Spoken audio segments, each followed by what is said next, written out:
Good morning, everybody. Dankie, Pieter. As mense mooi goed oor jou sê, soos Pieter nou oor my gesê het, dan moet mens altyd 'n bietjie nugter bly. En die mense van die land hou my nugter. Ek het verlede jaar, ek is 'n Kaapenaar geword. Ek het kom rugby kyk, super rugby kyk op Loftus. En ek stap, dis die stommers teen die bulle, en ek stap so 'n bietjie laat op, en ek stap hoog teen die paviljoen op. En ek voel die mense begin my so 'n bietjie kyk, want ek is nou nie juist die gunsteling seun van Pretoria nie. En ek gaan sit, en hier staan 'n oom hier voorop met so 'n blou T-shirt. En hy staan, hy stry sy hande so op, en hy sê, "Hey ou Max." En ek dog, kyk, ek het ten minste nog vriende hier, my mense, is nog my mense die. En ek sê vir hom, "Middag." Hy sê, "Jou ou poepel." En wat veral seer gemaak het, is al die mense in die omgewing het so gemaak. So I know where I belong in this society. The land issue really exploded in our society last year.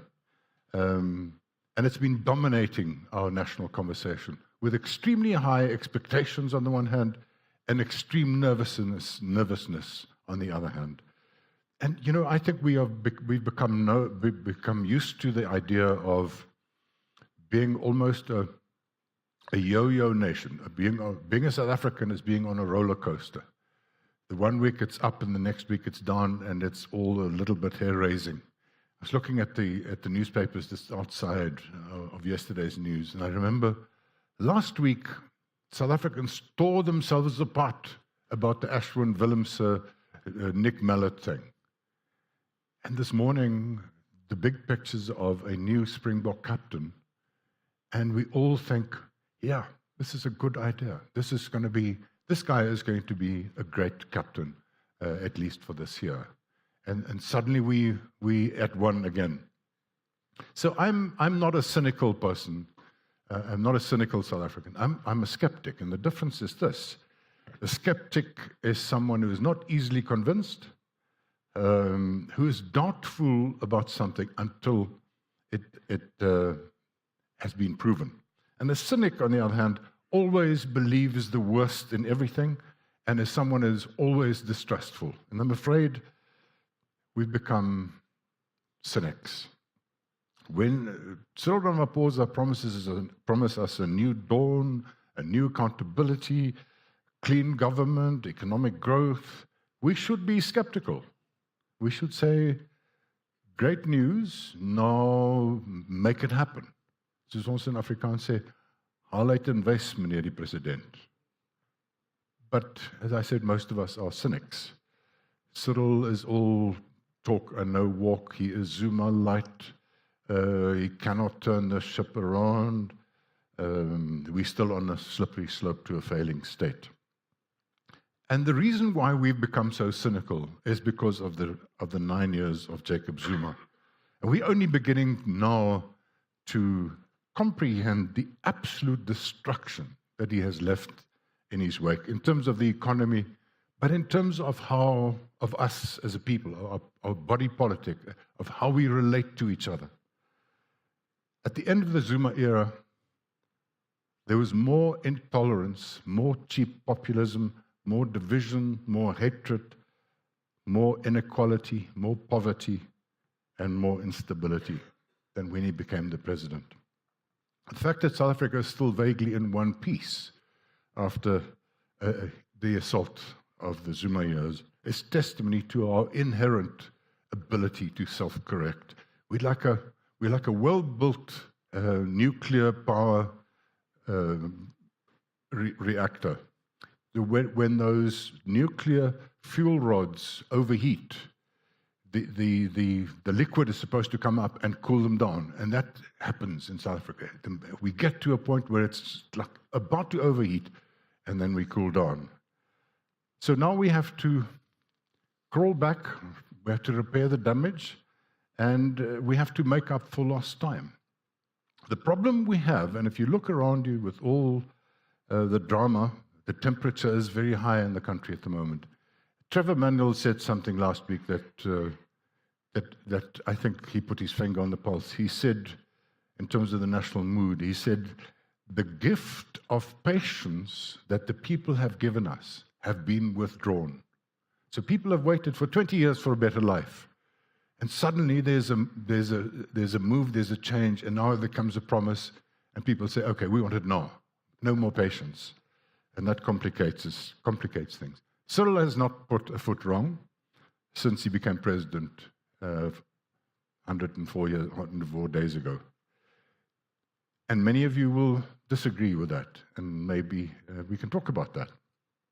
He has gone about his business without much fanfare and without being triumphalist in order to keep his party behind him in one piece. He has dramatically replaced most of the rotten apples of the Zuma era, kept a few for strategic reasons. But if you look at the state-owned enterprises, new boards and good new CEOs, good board chairpersons, he's gotten rid of Tomoyane at SARS. He's cleaning out at SARS. There's going to be a serious commission of inquiry under Judge Bob Nugent into SARS. He's cleared out the intelligence, the security, and the police establishment.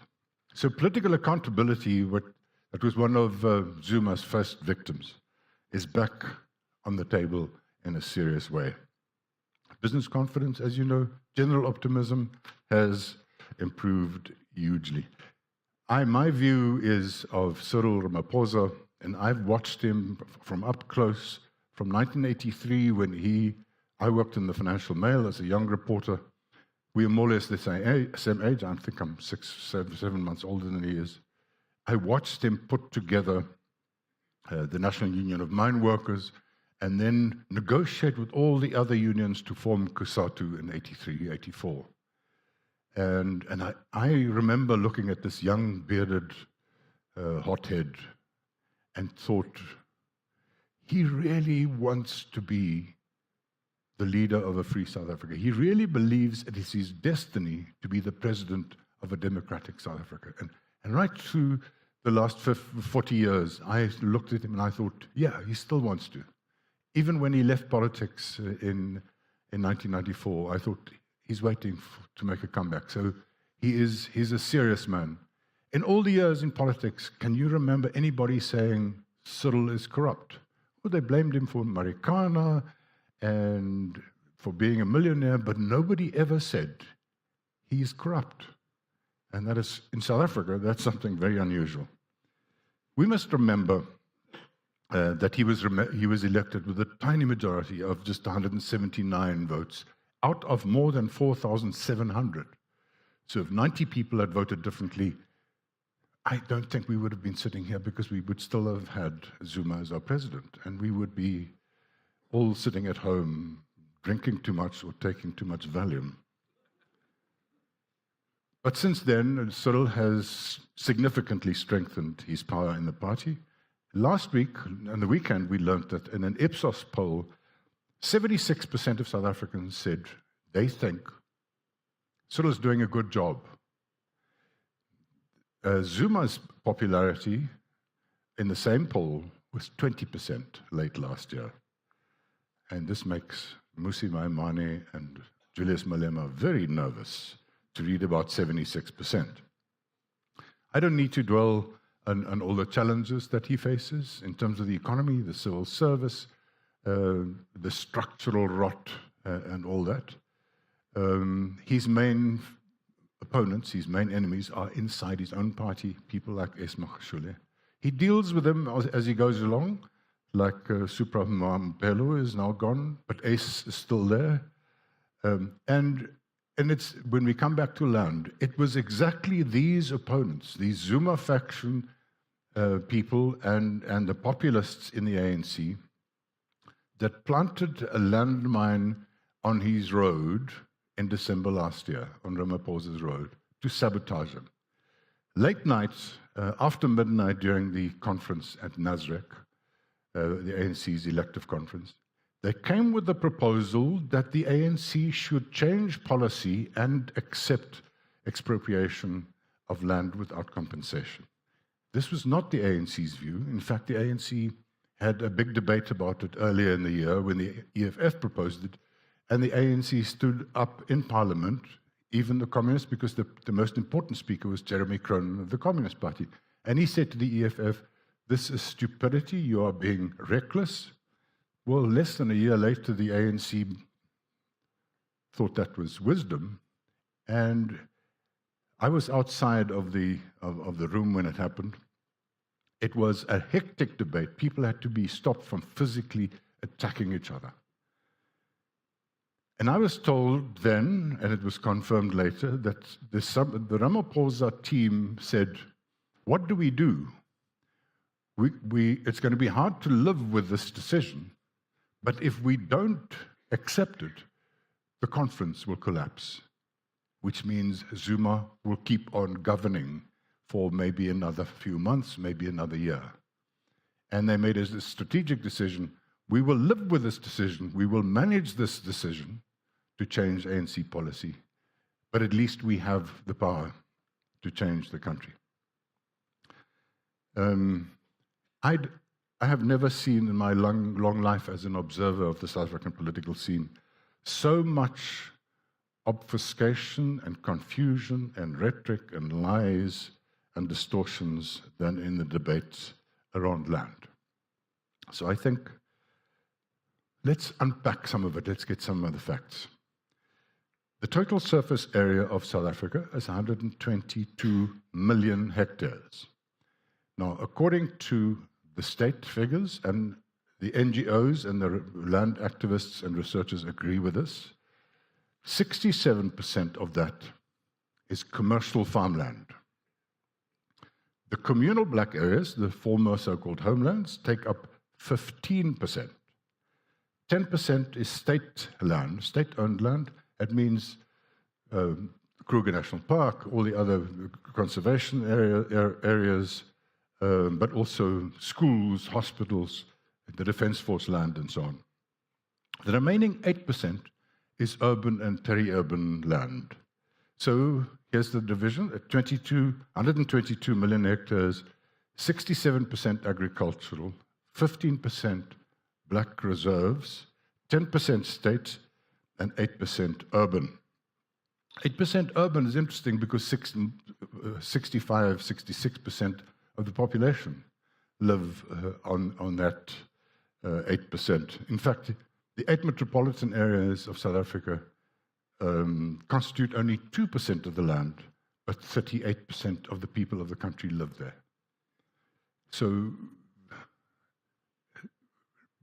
whatever you think about land, remember we are the most urbanized country in Africa by far, by a long shot. So our issues are going to be different. The EFF and other hotheads want us to believe that all land is stolen land and should be given back. It is not that simple. I mean, I'm writing a book right about that at the moment, researching a book about that, about the patterns of land ownership. When you get to the original inhabitants, the Khoi and the San in the Western Cape, it is a complicated picture.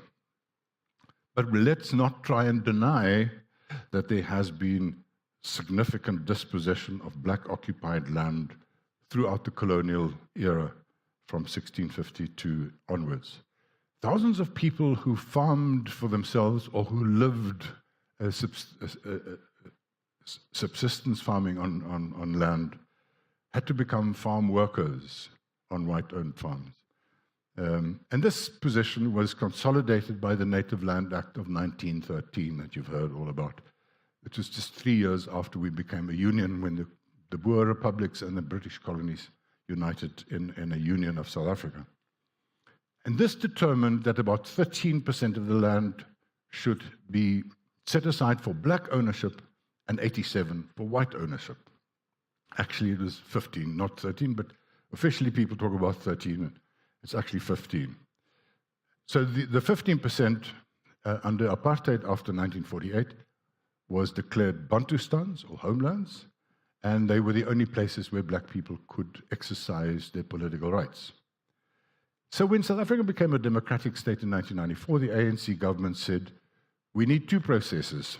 One, a restitution process where the direct descendants of people who were forcibly removed from land they owned after June 1913 could get the land back, or they could get financial compensation for it.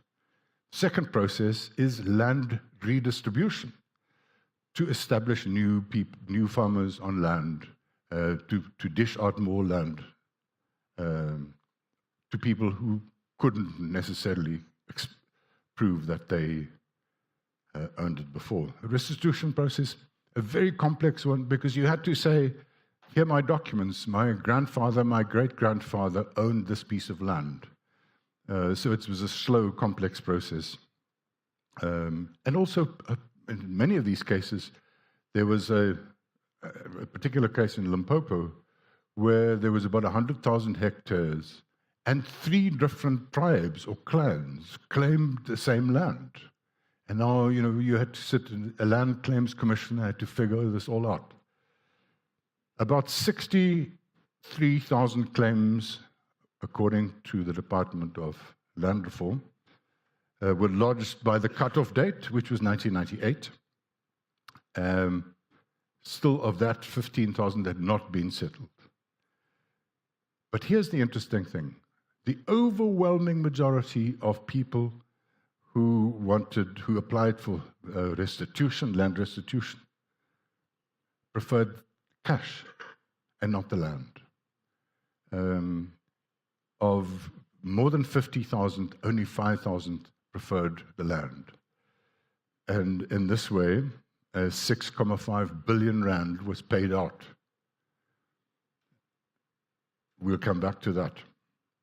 Now, just before the 2014 election, Jacob Zuma did a reckless thing and said, we should reopen the process so people can come and claim land all the way back to 1652. 160,000 people then put in claims. And according to the land activists who work with these things, it would take about 200 years to work through all these claims. Now, clearly that was Zuma nonsense, and clearly that second wave would need to be abandoned, and that's also what an ANC think tank has proposed. On land redistribution, government set a target of 30% of land being given to black farmers by 2014.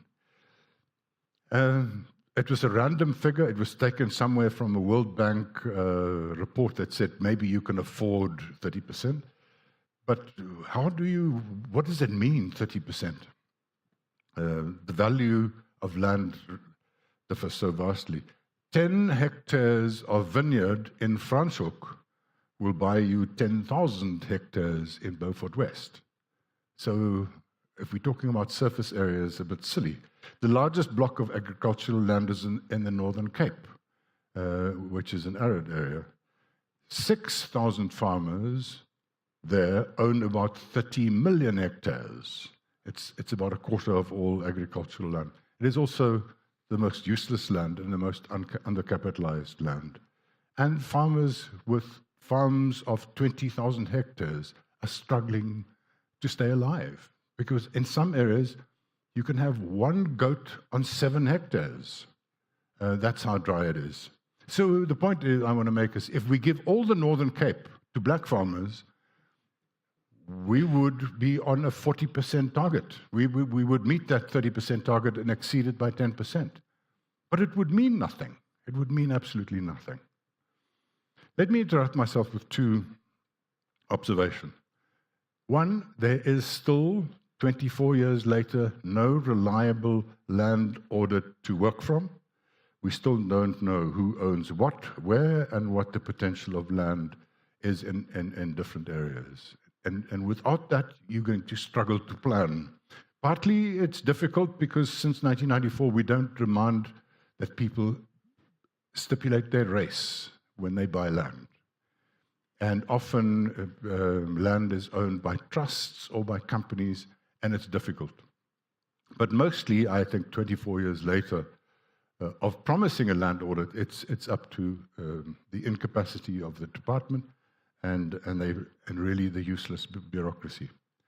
The second point I want to make is land reform has never been a priority of the ANC government since 1994. The policy changed from president to president. Extremely tiny amounts of the budget were allocated to it. Mandela wanted to establish smallholder farmers all over the country. Then Thabo Mbeki came and he said, no, wrong policy.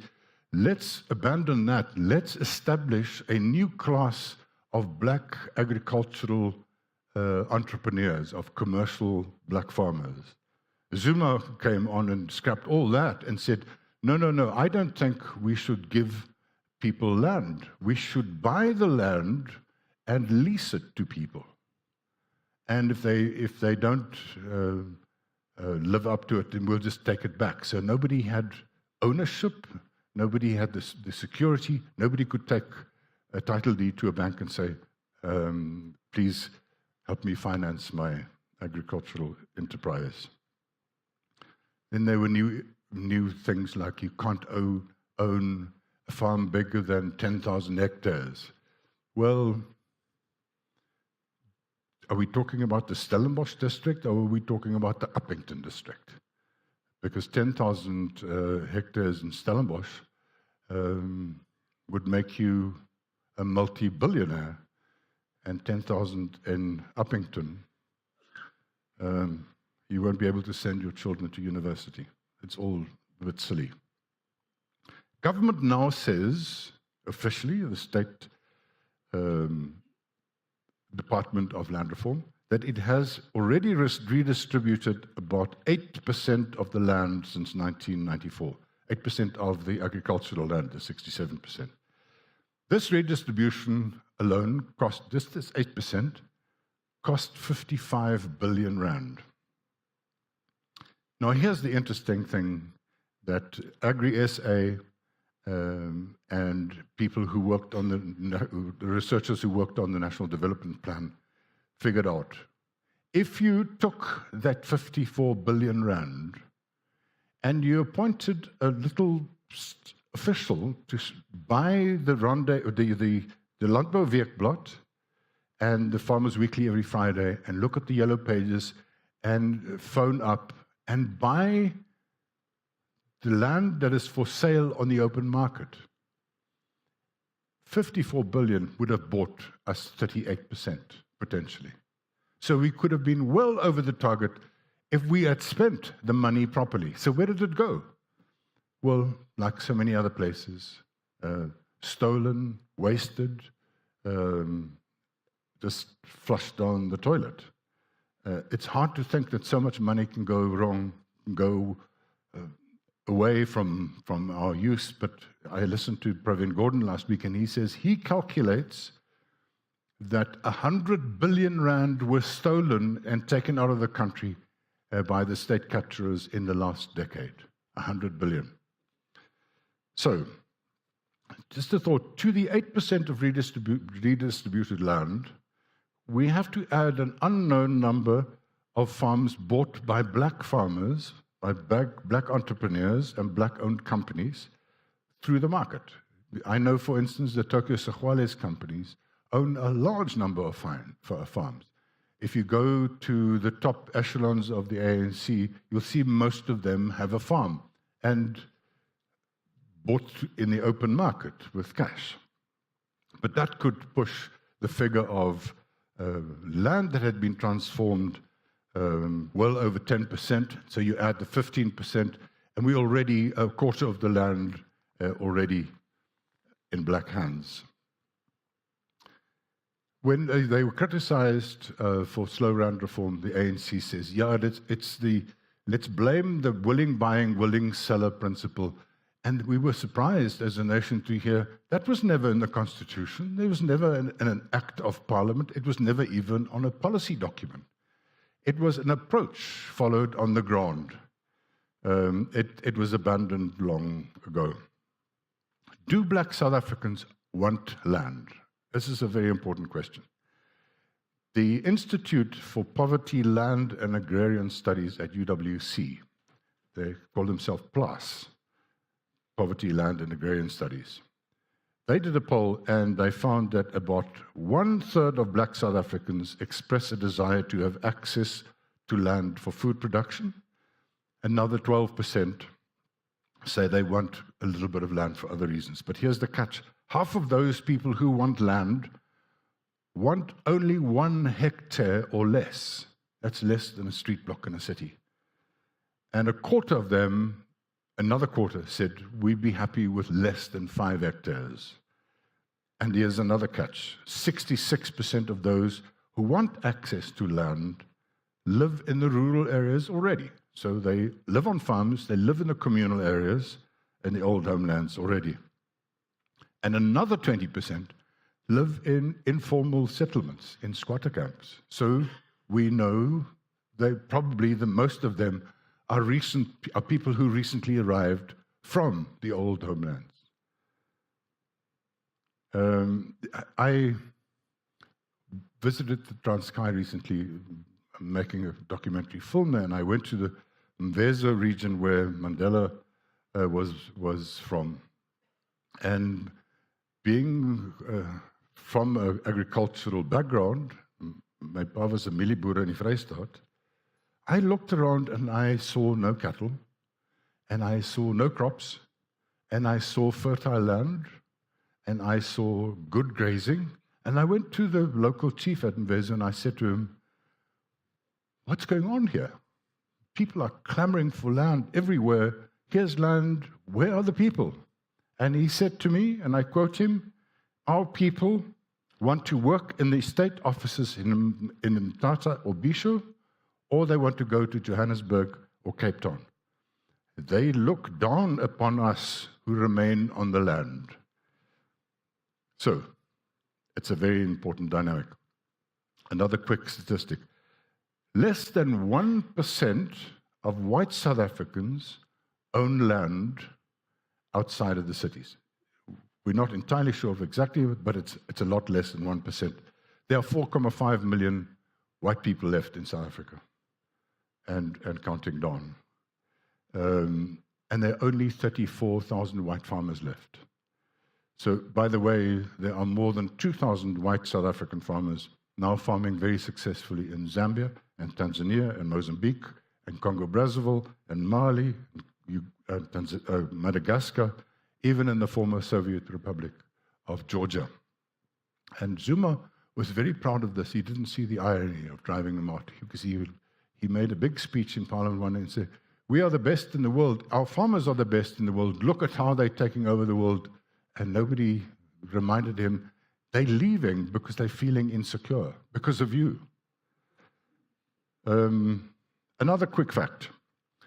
According to the high-level report that was issued by Parliament in November last year, under the leadership of former President Kgalema Motlanthe, between 70% and 90% of all commercial farmers transferred to new black farmers are failing as commercial enterprises. And this is not, and it's made clear in this report, it's not because people can't farm. It's not because they're lazy. It's because they were given no post-settlement support by the state, no proper advice, no proper skills training. And any commercial farmer will tell you, getting the land is like a third or maybe a quarter of what you need to be a commercial farmer. Then the rest is more expensive, and we didn't do that. So few black people really want to farm. If those who have access to land abandon it and go to the cities, and if most of the redistributed farms are failing, what the hell is the fuss about right now? The bottom line, ladies and gentlemen, is that the land question is not an agricultural issue. It is about history, it is about symbolism, it is about justice, it is about redress, it is about black pride. For some, and we hear them and see them, it is an issue of punishing white people for the wrongs of the past. For some, it's just about the optics of seeing mostly white people in buckies driving around on land that once belonged to black people. This makes it more complex than when it was just a need for people to go onto the land, because then you could do it. But now it is an emotive, symbolic issue, and you have to work around that too. Let's come back to the urbanization process. According to the census figures, in the decade between 2000 and 2010, Gauteng's population grew from 9.4 million to 12.8 million. It's an increase of 31% in one decade. The Western Cape population grew 29% from 4.5 to 5.8 million. So most of these incomers were coming from the former homelands, especially the Eastern Cape. And most of them had low levels of education and low levels of skills. And government never tried hard enough to plan or to cope with this rapid, massively rapid urbanization. And so massive squatter camps jumped up everywhere. And these people will never go back to their rural areas. We simply will have to give them decent housing. It is not only the right thing to do, but it is in the interest of the economy and stability that we do that. You have to be very hard of heart if you watch the television news and a mother comes to the camera and she says, at one of these land occupations, and he says, all I need is a roof over my head where I can bring up my child. I want nothing else. I will build it myself. Just give me a piece of land. I think it should be done, and it can be done. So where do we stand now with the debate? The ANC just had a land summit on the weekend, and it heard from legal minds and it heard from land experts that the expropriation of land without or with little, important, without or with little compensation is completely within the parameters of the present constitution. So the Ramaphosa government has indicated that they have three strategies. The one is it would target suitable urban land for expropriation, and hopefully the owners of the land will take it to court, and so we can test it in the Constitutional Court. And let the Constitutional Court declare where does the Constitution, present Constitution, stand on expropriation. And what kind of property will be targeted? Johannesburg, for instance, and I think there's some examples here. Johannesburg, in the inner city of the CBD in Joburg, and in Hillbrow and Hospital Hill, there are buildings that have been abandoned by their owners over the last 20 years, and they've been taken over mostly by foreign nationals who live there and squat there. There's no electricity, no storage, no lifts. And the mayor of Joburg, Herman Mashaba, wants to take hold of these buildings, refurbish them, and house people there. And he's saying, and Cyril Ramaphosa told him, Mr. Mashaba, it's a good idea. Why don't we expropriate those buildings? Because they've been abandoned. So don't give that owner who behaved so recklessly and cost the state so much, don't give him anything. So that's one example. We had an example in Cape Town recently where people from the Eastern Cape came to occupy an area right next to a colored neighborhood, and there was a big fight between the two. And the piece of land where the black people went on to belongs to a man who bought it many years ago and mined all the sand because it's a very sandy area. So he exhausted that piece of land. It is utterly useless. Once he had messed it all up, he offered it to the state, and he said, well, I'm now suddenly finding myself in the middle of a township development. Why don't you buy the land? And the government has said, it'll cost too much to rehabilitate. And Helen Zille the Premier of the Western Cape is saying, let's take his land. Let's expropriate that land. He doesn't deserve to get anything for it.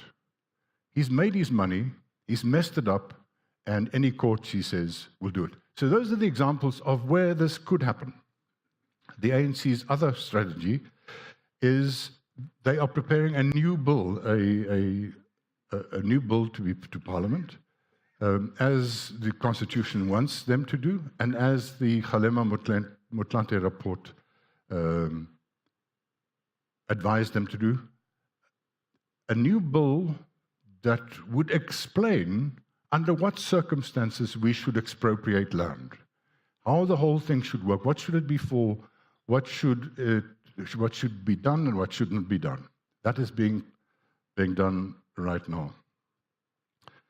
And the third strategy for the ANC, especially the Ramaphosa camp itself, came up with this, and I think it's rather brilliant. What they're doing from as we speak now is they're identifying pockets of state land in urban areas and immediately putting sewage and water infrastructure in, dividing it up and giving it to people who are landless, but giving them title deeds, not houses, but say these 300 square meters is now yours. Here's your title deed. You can build your own house within broad requirements. You can build your own house, and after 8 years, you can sell it. So if you build a really nice one, you can start an asset here. I think that is a genius idea, but it depends on how quickly the bureaucracy can actually do this, because we've had some brilliant plans before, like the National Development Plan, which has never got implemented. So let me stress again, I'm almost out of time. Expropriation of property can be with no or little or quite a bit or full compensation. So let's not fall for the compensation without expropriation without compensation. It's more complex. It can go from R1 to full market value.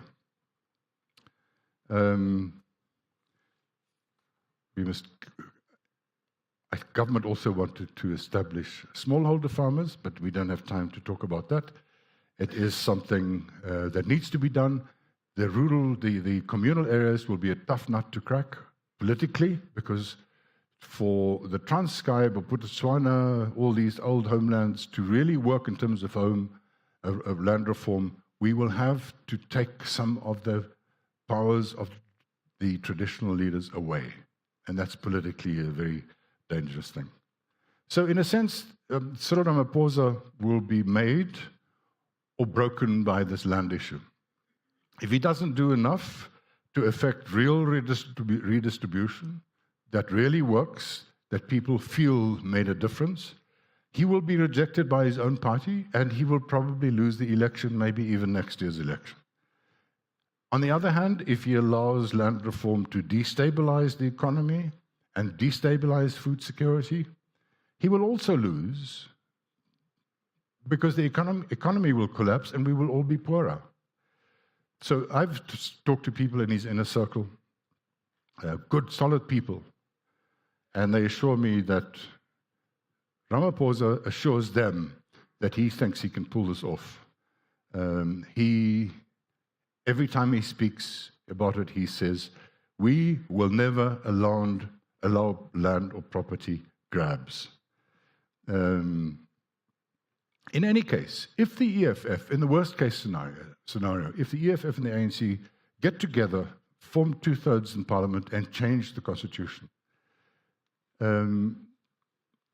because you need only 51% to change that part of the Constitution, they will not be able to take one thing away. Here, this is the Constitution, that it says, Section 25(1), no one may be deprived of property except in terms of law of general application, and no law may permit arbitrary deprivation of property. Now, that Section 25(1) can never be changed, because if you change that, you break Section 1 of the Constitution, which demands a 75% majority to change. That's the founding principles of the Constitution. And the founding principles of the Constitution says we have the rule of law and the supremacy of the Constitution.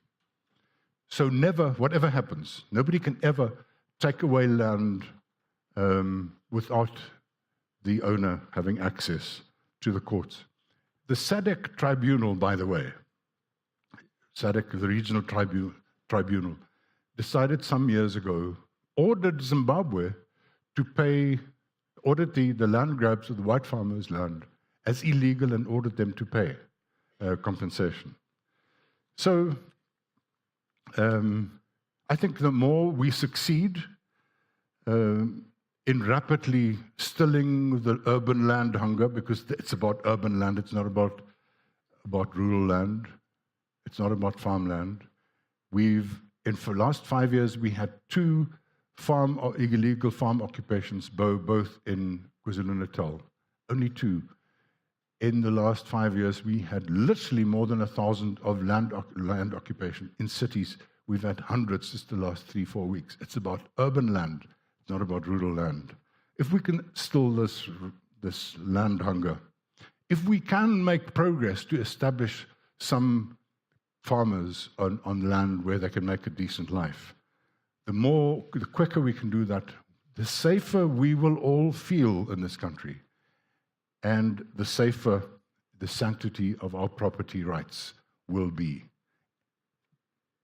The land question will not go away if we do nothing.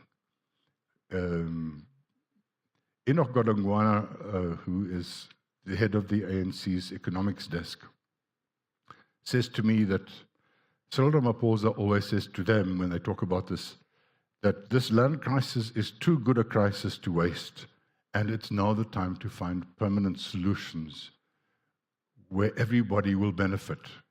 And I think that's possible, and I hope he will get there. We should all hope he should get there. But for one, ladies and gentlemen, I think we should calm down with the paranoia about land. It's a long road, and it's highly unlikely that anybody will lose a property unfairly. Thank you.